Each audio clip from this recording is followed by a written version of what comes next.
युवा campus GS में आपका स्वागत है। मेरा नाम रिंकू भारती। मैं आपको इस चैनल पर जीएस पढ़ाता हूं, जिसमें मैंने अभी हिस्ट्री और पॉलिटी की क्लासेस दे रहा हूं और मैंने पॉलिटी और हिस्ट्री दोनों की कई वीडियो डाल चुका हूं। और मैं आज की जो क्लास है हमारी हिस्ट्री की है, जिसमें चैप्टर का नाम है सिंधु घाटी सभ्यता या फिर इंडस वैली सिविलाइजेशन।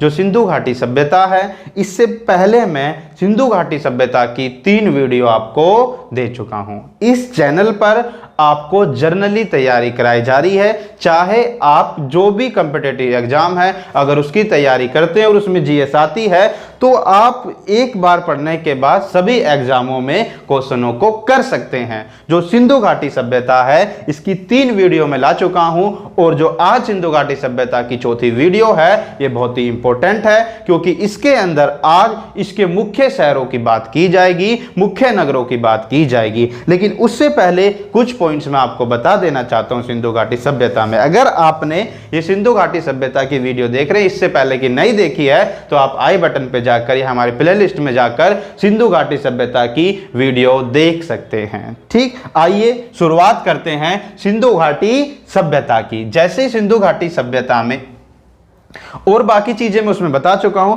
आज मैं अपने टॉपिक पे आता हूं जो मुझे पढ़ाना है। जैसे सबसे पहले क्या था, क्या सिंधु घाटी सभ्यता के लोग मनोरंजन करते थे? मनोरंजन के लिए क्या करते थे? तो मनोरंजन तो करते ही होंगे, लेकिन मनोरंजन में क्या करते थे? तो मनोरंजन में क्या करते थे, यह आपको ध्यान देना है कि वो शिकार करना, उन्हें शिकार करना पसंद था। मनोरंजन के लिए वो शिकार करते थे। दूसरा, मछली पकड़ना। मछली पकड़ना भी उनका एक क्या था, शौक था। मनोरंजन के लिए, शौक के लिए ऐसा करते थे। या फिर तुम देखोगे पासा खेलना, ध्यान से सुनते रहना। शिकार करना, मछली पकड़ना या फिर पासा खेलना भी उनका क्या था, शौक था। तो ये जो मैं सारी चीजें बता रहा हूं, ये पॉइंटों में पूछी जाती है। क्या सिंधु घाटी सभ्यता के लोग शिकार करते थे? तो आप कहोगे बिल्कुल करते थे। मछली पकड़ते थे, ठीक, पासा खेलते थे। और एक इंपॉर्टेंट और बात है कि यहाँ पर जो ये सिंधु घाटी सभ्यता या आईवीसी के लोग हैं, ये आपस में पशुओं को लड़ाते थे।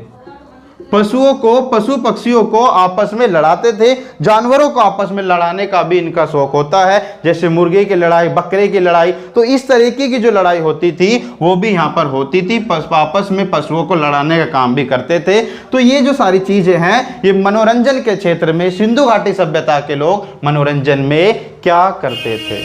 ठीक, आप अच्छे से इसको पढ़ें, आपका कोई भी क्वेश्चन नहीं छूटेगा, जो भी मतलब जीएस में आपको पढ़ा रहा हूं। एक मजबूत जीएस करने के लिए आपको ये सभी जीएस के जितने भी सब्जेक्ट हैं वो एक अच्छे तरीके से, अच्छे लेवल पे जाके पढ़ने पड़ेंगे। इसलिए मैं सारी चीजें आपको डीप बता रहा हूं कि आने वाले समय में क्या होगा, कंपटीशन बढ़ेगा। तो कंपटीशन बढ़ेगा तो आपको भी मजबूती से कदम रखना पड़ेगा। इसमें आपका अगर कदम कमजोर हुआ तो आप लड़खड़ा जाओगे, आप गिर जाओगे। इसलिए आपका मजबूत होना बहुत जरूरी है। तो आपकी मजबूती के लिए मैं ये सारी चीजें जो डीप आपको ले जा रहा हूं, ये इसलिए ही जरूरी है। ऊपर से पढ़ाना नहीं चाहता, साथ ही इसमें हॉरिजॉन्टल नहीं बल्कि वर्टिकल भी थोड़ा सा आपको इसमें पढ़ना पड़ेगा। ठीक, मैंने मनोरंजन बताया। दूसरा, पहले मैं पतन बता देता हूं, इस पे बहुत विवाद होता है। विवाद क्या मतलब, विवाद रहा है लोगों का कि सिंधु घाटी सभ्यता का पतन का कैसे हुआ। लेकिन ध्यान देने वाली बात यह है कि बहुत से लोगों ने इस पर अपने विचार रखे कि सिंधु घाटी सभ्यता का पतन ऐसे हुआ, किसी ने कुछ कहा, किसी ने कुछ कहा। लेकिन 3 लोगों के विचार यहाँ पर हमें याद रखने हैं। यहाँ से क्वेश्चन आने की संभावना रहती है और यहाँ से क्वेश्चन आते भी हैं। ध्यान से कि चाहे मैंने कहा पीसीएस लेवल तक की आपको यहाँ पर जीएस पढ़ाई जा रही है, जो भी प्री एग्जाम या वनडे एग्जाम होते हैं उसके लिए। ठीक, पतन की अगर मैं बात करूं, सबसे पहला नाम, जैसे पतन की मैं बात करूं तो सबसे पहला नाम आता है गॉर्डन चाइल्ड। गॉर्डन चाइल्ड, जो गॉर्डन चाइल्ड थे। एक दूसरा नाम आता है मार्टिन व्हीलर। दूसरा नाम आता है मार्टिन व्हीलर।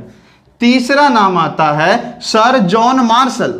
ध्यान से सुने कि तीसरा नाम आता है सर जॉन मार्शल। और गॉर्डन चाइल्ड की अगर मैं बात करूं, मैंने कहा कि सिंधु घाटी सभ्यता का पतन कैसे हुआ, तो तुम्हें बताना है कि जो पतन गॉर्डन चाइल्ड ने बताया कि सिंधु घाटी सभ्यता का पतन आर्यों के आक्रमण से हुआ है। आर्यों के आक्रमण से हुआ है। लेकिन इन्होंने कहा आर्यों के आक्रमण से, लेकिन ये बात सिद्ध नहीं हो पाई, क्योंकि जो सिंधु घाटी सभ्यता थी वो आर्यों के उस समय आर्यों का पता भी नहीं था, तो इसलिए उसको मैच करना मुश्किल है। यानी सीधा सा हम कह सकते हैं कि गोल्डन चाइल्ड ने जो बताया था वो कथन असत्य है, वो गलत हुआ कि आर्यों के आक्रमण से सिंधु घाटी सभ्यता का अंत नहीं हुआ। फिर एक व्यक्ति आए मार्टिन व्हीलर, इन्होंने कहा कि सिंधु घाटी सभ्यता का आक्रमण मतलब पतन बाह्य आक्रमण के कारण हुआ है। इसका जो पतन हुआ है वो बाह्य आक्रमण के कारण हुआ है। फिर इनसे पूछा गया तो बताइए कैसे बाह्य आक्रमण से हुआ है। इन्होंने कहा आर्यों के आक्रमण से, इन्होंने कहा कि बाह्य आक्रमण से, या फिर जैसे इन्होंने कहा कि आक्रमण किस तरीके से, क्योंकि मोहनजोदाड़ो के अंदर 42 कंकाल पाए गए। 42 कंकाल भी ऐसे पाए गए, किसी का हाथ कटा है, किसी का पैर कटा है, कोई धड़ से कटा है, तो इस तरीके के 42 कंकाल, कटे पिटे कंकाल कहां से पाए गए, वो मोहनजोदाड़ो से पाए गए। तो उन्होंने कहा कि इनका आपस में युद्ध हुआ और युद्ध होने के कारण इसका क्या हो गया, अंत हो गया। फिर किसी ने पूछा अगर इसका अंत आपसी लड़ाई होने के कारण हुआ है तो बताइए मात्र 42 ही कंकाल क्यों पाए गए, क्या सिंधु घाटी सभ्यता में केवल 42 ही लोग थे? फिर कहा चलो 42 ही कंकाल पाए गए तो मोहनजोदाड़ो में ही क्यों पाए गए, सिंधु घाटी सभ्यता के तो और भी शहर थे, हड़प्पा भी था, धोलावीरा भी था, लोथल था, रंगपुर था, तो और शहरों में कटे पिटे कंकाल क्यों नहीं पाए गए, मोहनजोदाड़ो में ही क्यों पाए गए? तो बताया गया, तो इनका कथन भी असत्य हुआ कि मार्टिन व्हीलर के अनुसार कि मोहनजोदाड़ो में जो युद्ध हुआ था उसके कारण सिंधु घाटी सभ्यता का अंत नहीं हुआ। अंत में सर जॉन मार्शल ने बताया, सर जॉन मार्शल ने कहा कि सिंधु घाटी सभ्यता का जो पतन हुआ है उस पतन का जो कारण है वो है सूखा, वो है बाढ़। उन्होंने कहा कि जलवायु परिवर्तन यानी आदि के कारण इसका पतन हुआ है।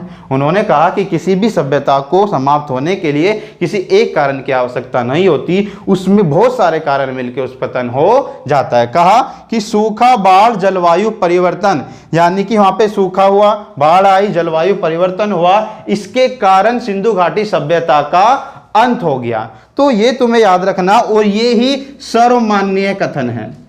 यानी तुमसे पूछा जाए सिंधु घाटी सभ्यता का अंत कैसे हुआ तो तुम्हें बताना है कि सूखा, बाढ़ या जलवायु परिवर्तन के कारण हुआ है, जो सर जॉन मार्शल का कथन है, और ये सर्वमान्य है। लेकिन अगर मैं आपको बताऊं कि सिंधु घाटी सभ्यता का जो पतन है ये बिल्कुल वैसे ही है जैसे अगर आप देखोगे जिस प्रकार से ऊर्जा ना तो कभी नष्ट होती है और ना कभी उत्पन्न होती है, बल्कि एक रूप से दूसरे रूप में परिवर्तित हो जाती है, इसी प्रकार से सिंधु घाटी सभ्यता भी ना तो इसका कभी अंत हुआ ना इसकी कहीं शुरुआत हुई, बल्कि इस सभ्यता ने एक दूसरी सभ्यता का रूप ले लिया। तो सभ्यता भी बिल्कुल ऊर्जा की तरह है, क्योंकि तुम देखोगे उसकी उन्नत तकनीकें, उन्नत मतलब कि नगरीकृत तकनीक जो थी, पूरी सिंधु घाटी सभ्यता नगरीकृत थी कुछ को छोड़कर, लेकिन ये जो नगरीकृत थी तो ये उन्नति को दर्शाता, वो सारी चीजें, वो जो टेक्नोलॉजी उनकी थी वो परिवर्तित हुई है, एक सभ्यता से दूसरी सभ्यता में गई है। तो यही होता है कि जो सभ्यता है बस केवल ये इंस्टेंट कारण है खत्म होने का, लेकिन वो एक रूप से दूसरे रूप में परिवर्तित होती है। तो ये तीनों कथन आपको तीनों लोग याद रखने हैं, गॉर्डन चाइल्ड, मार्टिन व्हीलर और सर जॉन मार्शल। ठीक, अब एक क्वेश्चन और अपने आप स्वाभाविक बनता है, क्या सिंधु घाटी सभ्यता के लोग अत्यधिक धर्म पे विश्वास करते थे? अत्यधिक धर्म में विश्वास करते थे, धर्म में विश्वास करते थे। आप कहोगे कि ये धर्म में विश्वास अत्यधिक नहीं करते थे, धर्म में विश्वास करते थे। मैंने तुम्हें बता दिया, मार्त देवी की पूजा की जाती थी। किस देवता की? पशुपति की, आदि शिव की पूजा की जाती थी। लेकिन धर्म में अत्यधिक विश्वास नहीं करते थे ये, क्योंकि जो भी नगरीकृत सभ्यता होती है, नगरीकृत मतलब कि शहरी सभ्यता होती है, वो लोग क्या होते हैं, धर्म में कम विश्वास करते हैं। और नगरीकृत सभ्यता में क्या होता है कि मतलब किलेबंदी होती है, किलेबंदी के साथ एक लिपि, एक मुद्रा, एक भाषा, ठीक, ये सारी चीजें वहां पर पाई गई थी। तो ये इसीलिए हम कह सकते हैं कि वो एक नगरीकृत सभ्यता थी, लेकिन धर्म में अत्यधिक विश्वास नहीं करते थे। ये आपको ध्यान देने वाली बात है। अगर मैं बात करूं, धर्म में अधिक विश्वास नहीं करते थे, ये इसकी बेसिक चीजें थी जो मतलब सिंधु घाटी सभ्यता में इंफॉर्मेशन की बात की जाती है। लेकिन आज मैं आपको बता रहा हूं कि जो सिंधु घाटी सभ्यता के नगरों की बात करूंगा, नगर इसमें बहुत इंपॉर्टेंट है। नगर की अगर मैं बात करूं तो नगर तुम देखोगे इसके जो नगर हैं 3 भागों में बांटे गए हैं। कैसे नगर? अगर मैं बात करूं पहले नगर की बात करूं तो इसमें कहा गया जिसको केंद्रीय नगर कहा गया, केंद्रीय नगर। दूसरे में अगर मैं कहूं तो इसमें कहा गया कि तटीय नगर, जो इसके नगर हैं, मैं नगर की बात करूं। और लास्ट में अन्य नगर, तीसरा जो है अन्य नगरों में रखा गया, जिन्हें कस्बे भी कहा गया, कस्बे। तो इसमें हमें पढ़ने हैं सारी चीजें नगरों के बारे में। और इसके जो सबसे मुख्य केंद्रीय नगर थे उसमें सबसे पहला अगर आप देखोगे हड़प्पा, और इसलिए इसको हड़प्पा सभ्यता भी कहते हैं क्योंकि सिंधु घाटी सभ्यता में सबसे पहले किस शहर की उत्खनन किया गया या खुदाई की गई तो वो हड़प्पा ही था। उस उत्खनन पहले होने के कारण ही इस सभ्यता को हड़प्पा सभ्यता भी कहते हैं। तो हड़प्पा शहर भी अगर तुम देखोगे, दूसरा शहर वो था मोहनजोदाड़ो, ये भी बहुत इंपॉर्टेंट शहर है। और इन दोनों को ही IVC, ध्यान से, सिंधु घाटी सभ्यता की जुड़वा राजधानी कहते हैं। जुड़वा राजधानी, आपसे पूछा जाएगा सिंधु घाटी सभ्यता की जुड़वा राजधानी कौन सी थी, तो तुम्हें बताना कि हड़प्पा और मोहनजोदाड़ो। तीसरा शहर इसमें आपको पढ़ना है, तीसरा शहर आपको इसमें पढ़ना है धोलावीरा। ये तीनों शहर आज हमें पढ़ने हैं। उसमें यहां पर तुम पढ़ोगे जैसे लोथल। दूसरा अगर आप देखोगे यहां पे पढ़ोगे सूरकोटदा। तो कुछ शहर ऐसे हैं जो आपको पढ़ने हैं, मतलब कि ये तटीय नगर हैं। तो तटीय नगर के बारे में और केंद्रीय नगर कुछ आपको मिलेंगे अन्य नगरों के अंतर्गत। लेकिन आज हमें केवल क्या पढ़ना है, केंद्रीय नगर पढ़ने हैं, हड़प्पा, मोहनजोदाड़ो और धोलावीरा। सबसे ज्यादा क्वेश्चन जो आते हैं इन्हीं शहरों से क्वेश्चन आपको देखने को मिलेंगे, इसलिए इन 3 शहरों को आपको अच्छे से पढ़ना है। मैंने इसकी जो महत्वपूर्ण पॉइंट है वो इसमें बनाए हैं, आपको ये याद रखने हैं। जैसे पहले शहर की अगर मैं बात करूं हड़प्पा में आपको क्या याद रखना है? हड़प्पा में सबसे पहले कि ये कहां था, अगर पूछे कि कहां था तो मैंने बताया कि ये रावी नदी के बाएं तट पर पश्चिमी पंजाब में था। पश्चिमी पंजाब जो कि अब कहां पर है, पाकिस्तान के अंदर है। तो एक तो ये कि ये कहां था। दूसरा अगर तुम देखोगे रावी नदी के बाएं तट पर पश्चिमी पंजाब में था, ये मैंने तुम्हें पहले ही बता दिया है। लेकिन इसमें 2-3 चीजें आपको, 3 नाम हमेशा याद रखने हैं। एक याद रखना है चार्ल्स मेसन ने क्या किया। एक आपको रखना है दयाराम साहनी एवं माधव स्वरूप वत्स, ये 1921। और उसके बाद सर जॉन मार्शल। ध्यान से सुनो, चार्ल्स मेसन ने हड़प्पा शब्द का पहली बार एक लेख में उल्लेख किया था 1826 में। तो सबसे पहले हड़प्पा शब्द का उल्लेख किसने किया, तो आपको बताना है कि चार्ल्स मेसन ने। इसने सबसे पहले उल्लेख किया है, चार्ल्स मेसन ने 1826 में अपने एक लेख में। दूसरा दयाराम साहनी, अगर पूछा जाए तो तुम्हें बताना है कि दयाराम साहनी और माधव स्वरूप वत्स ने पहली बार इसकी खोज की। खोज का श्रेय किसे जाता है, हड़प्पा की, तो दयाराम साहनी और माधव स्वरूप वत्स को जाता, जो कि 1921 में की गई थी। लास्ट बचता है sir John Marshall. Sir John Marshall ने हड़प्पा शब्द का नामांकन किया था या इसका नामांकन किया था। तो नामांकन से क्वेश्चन आता है कि इसका नामांकन किसने किया हड़प्पा का, तो आपको बताना है कि सर जॉन मार्शल ने किया। चार्ल्स मैसन, दयाराम साहनी, माधवस्वरूप वस्त और सर जॉन मार्शल आपको यहां पर याद रखने हैं। अब यहां पर कुछ चीजें बहुत इंपॉर्टेंट है हड़प्पा के अंदर। जैसे हड़प्पा से एक पाया गया अन्नागार। अन्नागार, ध्यान से सुनना, अन्नागार दो तरीके के थे।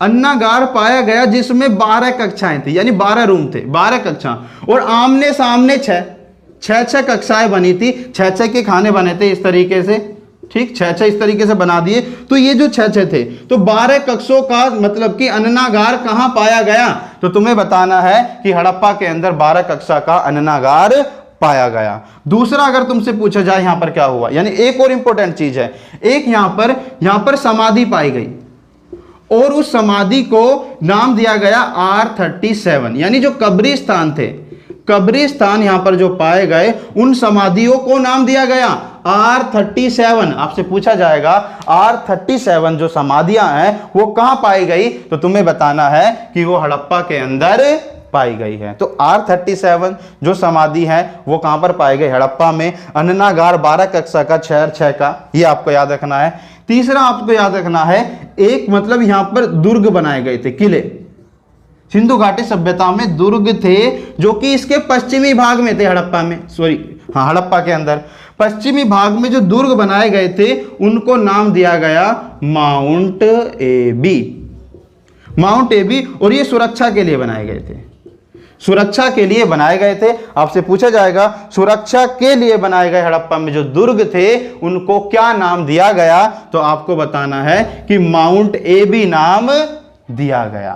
तो ये सारी चीजें आपको याद रखनी है कि दुर्ग क्या थे, R37 क्या था, अन्नागार क्या था। तो हड़प्पा का मैंने सारी चीजें बता दी हैं। इसमें जो अवशेष थे मैं लास्ट में तीनों के बता दूंगा कि कहां कहां अवशेष क्या क्या पाए गए हैं, लेकिन जो इंपॉर्टेंट इसकी महत्वपूर्ण चीजें थी हड़प्पा की वो मैंने आपको बताई हैं। मैं बताता हूं अगला शहर जिसका नाम है मोहनजोदाड़ो।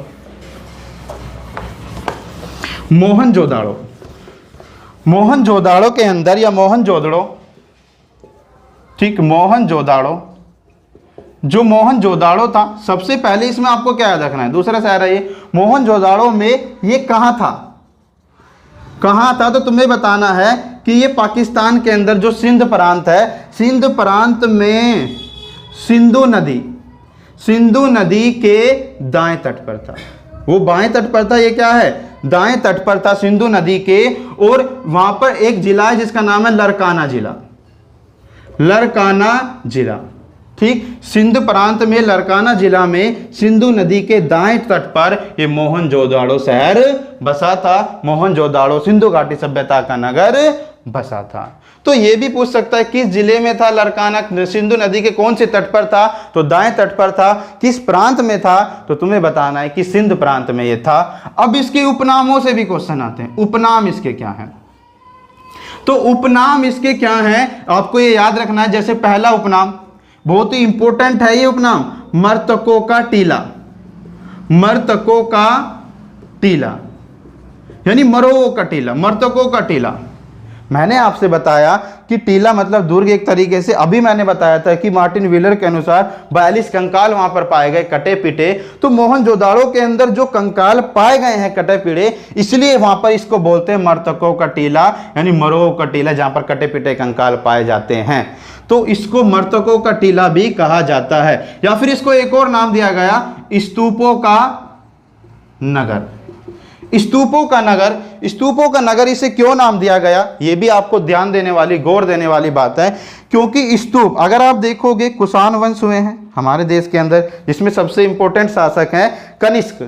जो कनिष्क थे या कुषाण शासक थे, कुषाण शासकों ने, ठीक, यहां पर स्तूपों का निर्माण किया था।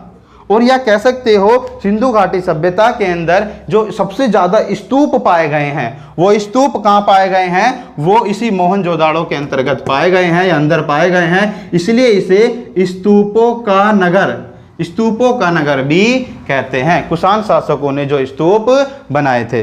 तो मर्तकों का टीला, स्तूपों का नगर, या फिर इसको एक और नाम दिया जाता है नखलिस्तान।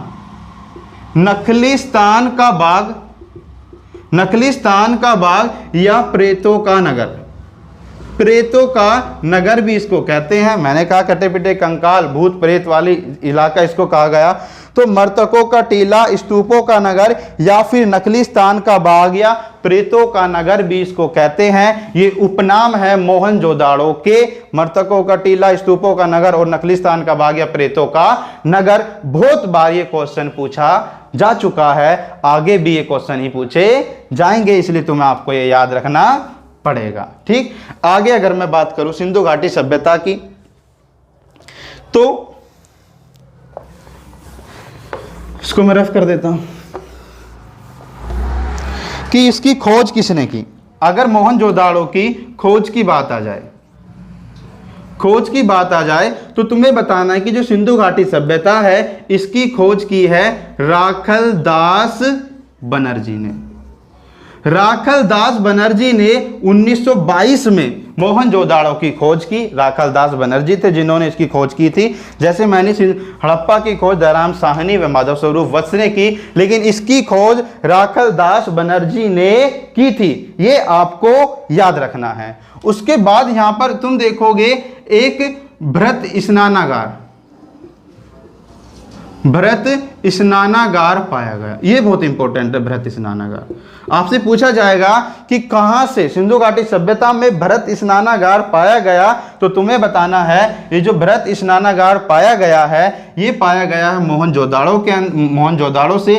और स्नानागार मतलब अगर इसकी मैं बात करूं नॉर्थ से साउथ और वेस्ट से ईस्ट, नॉर्थ से साउथ जो उसकी लंबाई थी वो 55 मीटर थी।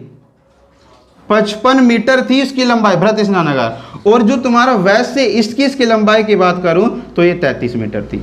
इतना बड़ा भृत स्नानागार पाया गया। और ये जो स्नानागार था ये सिंधु घाटी सभ्यता के लोग धार्मिक अनुष्ठान के लिए ऐसा करते थे, यानी धार्मिक स्नान करते थे यहां पर आके। जैसे तुम देखोगे छठ पूजा में स्नान करते हैं, ऐसे यहां पर तुम देखोगे जो सिंधु घाटी सभ्यता के लोग थे वो धार्मिक रूप से स्नानागार बनाया गया था जहां पर धर्म अनुष्ठान के कार्य किए जाते थे। तो भृत स्नानागार अपने आप में एक इंपॉर्टेंट है, कई बार इससे क्वेश्चन पूछा गया है। एक और चीज यहां पर हुआ कि विशाल स्नानागार, विशाल अन्नागार। दो चीजें आपको इंपॉर्टेंट रखनी है कि विशाल अन्नागार या फिर भृत स्नानागार, ये आपको याद रखना है। एक अन्नागार भी पाया गया था। जो अन्नागार पाया गया था वो एक हड़प्पा में पाया गया था जो 12 कक्षों वाला था, लेकिन एक जो विशाल अन्नागार है वो भी यहां पर पाया गया है। और जो पाने का कारण है जो तुम देखोगे इसमें इंपॉर्टेंट है वो ये है, ये जो अन्नागार था ये मोहनजोदाड़ो की सबसे बड़ी इमारत थी। सबसे बड़ी इमारत, ध्यान देने वाली बात है कि मोहनजोदाड़ो की सबसे बड़ी इमारत कौन सी थी, तो तुम्हें बताना है कि विशाल अन्नागार थी। और ये पुरोहितों का विद्यालय था। पुरोहितों का विद्यालय, अगर आपसे पूछा जाए कि पुरोहितों का विद्यालय कौन सा था तो तुम्हें बताना है कि विशाल स्नानागार पुरोहितों का विद्यालय था। तो मैंने कहा खोज इसकी राखलदास बनर्जी, भृत स्नानागार पाया गया धर्मानुष्ठान कार्यों के लिए, और विशाल अन्नागार पाया गया जो मोहनजोदाड़ो की सबसे बड़ी इमारत थी और पुरोहितों का विद्यालय था। अन्नागार जो 12 कक्षों वाला था एक हड़प्पा में पाया गया, और जो यहाँ पर जो अन्नागार पाया गया है वो पुरोहितों का विद्यालय ना, यानी सबसे बड़ी इमारत यहाँ की थी। तो ये ध्यान देने वाली बात यहाँ पर है। तो ये आपको सारी चीजें याद रखनी थी।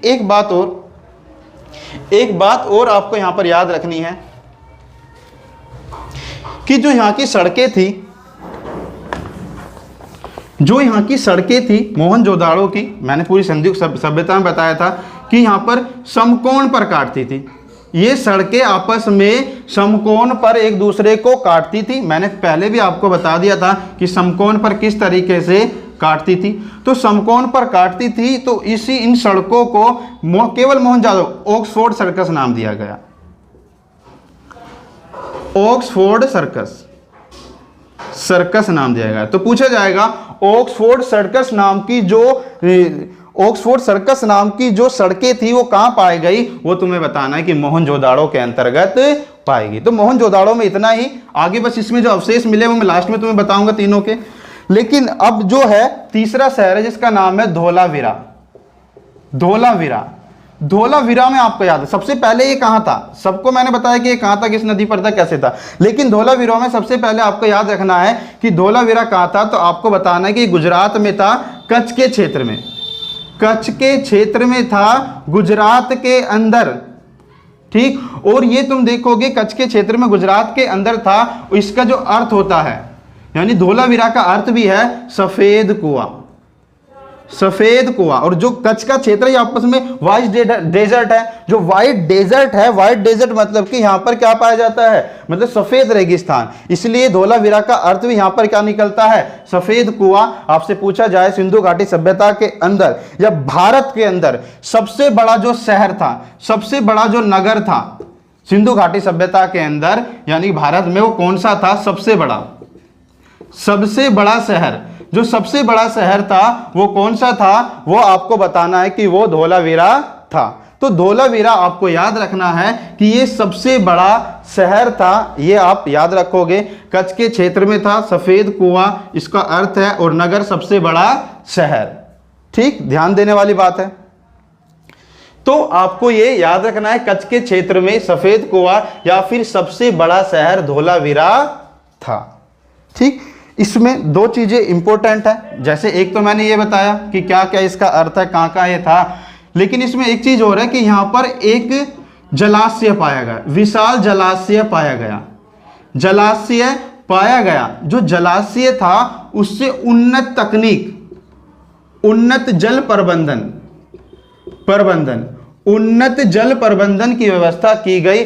उन्नत जल प्रबंधन यानी कि यहां पर जो विशाल एक जलाशय पाया गया, जो जल को इकट्ठा करने की, एक मतलब कि जल को इकट्ठा किया जाता था, उसी को विशाल जलाशय, वो धोलावीरा में ही पाया गया। इससे पता चलता है कि सिंधु घाटी सभ्यता के लोग उन्नत जल प्रबंधन तकनीक को भी जानते थे।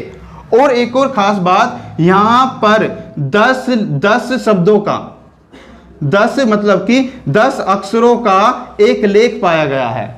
10 अक्षरों का जो लेख पाया गया है, या फिर कह सकते हैं अभिलेख पाया गया है, ये आपको याद रखना है कि वो कहां से पाया गया, जो पट पाया गया, तो आपको बताना है वो धोलावीरा के अंदर से ही पाया गया है। तो ये सारी चीजें मैंने आपको बताई हैं, उन्नत जल प्रबंधन व्यवस्था, ये भी तुम्हें याद रखना है। तो तीनों शहरों के बारे में मैंने बताया है। अब मैं आपको यहां पर बता रहा हूं कि यहां पर कुछ अवशेष पाए गए थे, उन अवशेषों के बारे में, तीनों शहरों के एक साथ मैं उनको बता रहा हूं। मैंने आपको तीनों शहरों के बारे में बताया। अब आपको मैं लास्ट में बता रहा हूं कि जो हड़प्पा और मोहनजोदाड़ो के अंदर जो अवशेष पाए गए हैं, अवशेषों के बारे में मैं जानकारी दूंगा। तो ये कुछ इंपॉर्टेंट हैं जो अवशेष हैं, ज़्यादातर क्वेश्चन यहीं से पूछे जाते हैं, इसलिए मैंने इसको ब्रीफ में बनाया है कि कहाँ से क्या क्या चीज़ें पाई गई हैं। अगर हड़प्पा की बात करूं तो इसमें बर्तन पर बना मछुआरे का चित्र, एक तो ये पूछा जाएगा कि बर्तन पे बना मछुआरे का चित्र कहाँ पाया गया, तो हड़प्पा। शंख का बना बैल कहाँ पर पाया गया, या स्त्री के गर्भ से निकला पौधा, ये बहुत इंपॉर्टेंट है कि स्त्री के गर्भ से निकला पौधा कहाँ मिला, हड़प्पा, ये पहले भी मैं बता चुका हूँ। ईंटों का वृत्ताकार चबूतरा कहाँ मिला, वो भी हड़प्पा के अंदर। गेहूं एवं जौ के दाने के अवशेष कहाँ मिले, ये भी हड़प्पा के अंदर ही मिले थे। जैसे कांसे की नृत्यांगना की मूर्ति, ये भी मैं बता चुका हूँ, बहुत इंपॉर्टेंट है, ये मोहनजोदाड़ो के अंदर मिली। पुजारी, भोगी या पशुपतिनाथ कहाँ पर मिला, तो आपको बताना कि मोहनजोदाड़ो के अंदर। सूती कपड़ा या फिर हाथी कपाल खंड, गले हुए तांबे के ढेर, सीपी की बनी हुई पटरी, घोड़े के दांत, तो ये अवशेष हैं, ये आपको थोड़ा धीरे धीरे करके याद करने पड़ेंगे कौन सी चीजें कहां पर पाई गई हैं। आगे जो मैं शहर पढ़ाऊंगा, मैंने 3 शहर आपको पढ़ाए हैं, हड़प्पा, मोहनजोदाड़ो और एक नाम था धोलावीरा। धोलावीरा में इतना ही था जो मैंने तुम्हें बताया, धोलावीरा। तो धोलावीरा में बता चुका हूं, बस एक और बात याद रखना कि धोलावीरा आयताकार, मतलब आयताकार था।